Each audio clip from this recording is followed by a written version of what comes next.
Dr. Begay, the whole issue about building engagement came up a number of times from the audience and from the speakers so far.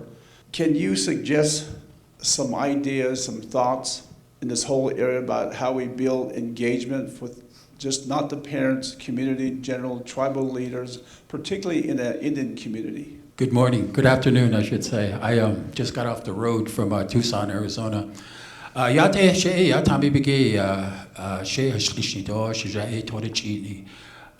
originally from Old Sawmill, which is not too far from here. I'm a graduate from Winter Rock High School, and I'm a clinical assistant professor in the Department of Psychiatry. I'm a cultural psychologist by academic training, and the flavor of cultural psychology that I subscribe to involves activity. Everything we do out here changes the brain, has some kind of input. We might call that for children neuroplasticity or neurodevelopment. But we also, as adults, there's a process of neuroplasticity. We learn new things. But we learn new things because we engage in activities. We have sensory stimuli that comes in, and that's what changes the brain. The good stuff as well as the bad stuff. I study the neurophysiological impact of adverse childhood experiences. And what that means is that because of trauma, because of abuse, because of neglect, because of just witnessing domestic violence, changes the brain of children. And because the brain is changed, these children, as they become adults, are more prone to chronic diseases because of inflammation, and also the immune process changes. There's a stress response hormone known as cortisol, becomes a pro-inflammatory process, or activates a pro-inflammatory process. And that's really the disease process that leads to heart disease, diabetes, cardiometabolic diseases is what we call those in a more healthcare or more physiological setting. But at the same time, there's what we refer to as the autonomic nervous system. Autonomic rhymes with automatic. There's those things like heart rate, those things like breathing, those things that are associated with survival. We don't have to consciously think about that. It activates itself for obviously survival reasons. But that's also a key component as in terms of stress for children and stress for us as adults, because we activate cortisol, and over excretion or over sensitivity of cortisol again leads to chronic diseases, and also from a behavioral health aspect lends to anxiety, lends to fear, chronic fear. And we begin to do something with that fear. Maybe we will self-medicate with drugs, with alcohol, with food, with sex. And these are sort of the symptoms that we see on the outside, but it's really from an overactivation of our sympathetic nervous system, overactivation of our nervous system that creates that situation. Is there a question? Okay, I apologize. We're just stretching, or you kind of make me want to stretch too. So and then I thought it was like, I got a question here. So anyway, so I want to give you a perspective of how I see trauma, how I see what happens to children. And I have to also say that I come from that darkness. I come from that place. I come from, I've lost decades in, as an addict. I'm an alcoholic. I don't preface that with recovering. I'm an alcoholic. Every time I touch alcohol, bad things happen to me.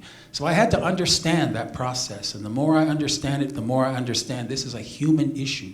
This is not just Native American people or indigenous people. This is a human issue, and the change to the brain lends to our need to self-medicate, or lends to our need, when we look at Indian Health Service, epidemiological statistics, we see areas that are really prone to this self-medication process.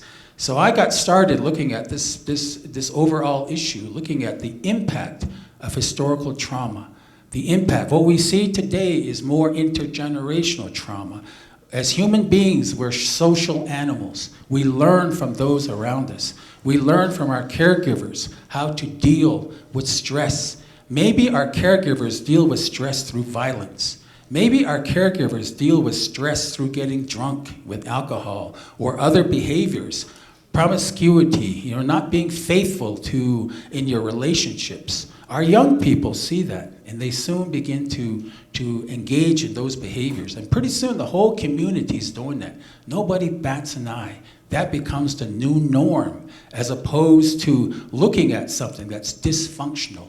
Everything gets turned upside down in certain communities, not just in reservation communities. This happens, again, in slums and barrios around the world, but for especially indigenous people who have been impacted by colonization, who've been impacted by historical trauma, being forced onto prison camps that eventually became Indian reservations. That worked on our nervous system. That affected our behavior. We no longer parent the way we used to. We no longer have a relationship with the universe as we used to.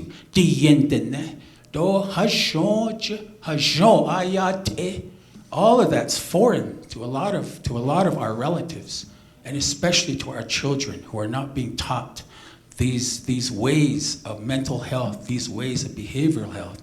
So the question becomes, how do we engage? And I heard a comment earlier. Let's not kid ourselves. This is a task. But I also think that we, just like a coin, the coin has two sides. I've only made reference to one side, and those are the deficits. Those are the things that go wrong when people are mistreated. But on the flip side, as indigenous people, as I mentioned earlier,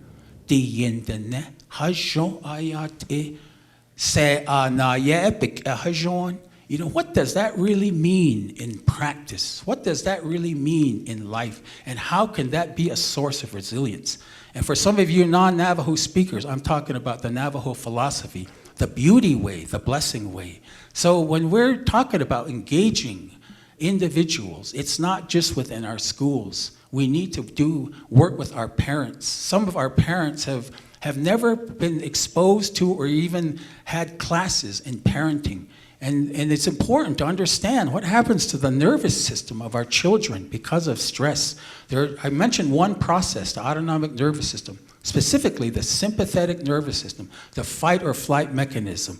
Our body systems, especially our nervous system, just like you go into the weight room, you start lifting weights, your muscles get bigger. Same is true with your nervous system. If you're constantly exposed to fear and pain, your nervous system is going to respond to that. And as a result, it overrides every other, this part of the brain is what we refer to as the prefrontal cortex. It's involved with executive functioning. We think with this, we do calculus, we do bus schedules.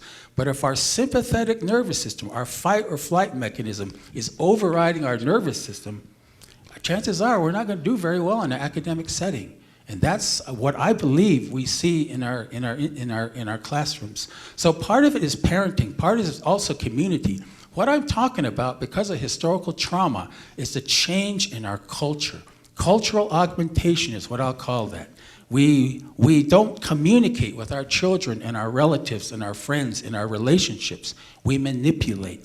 We use anger, we use pain, we use passive-aggressive behaviors. And these are learned. This is the new culture. This is what I mean by cultural augmentation.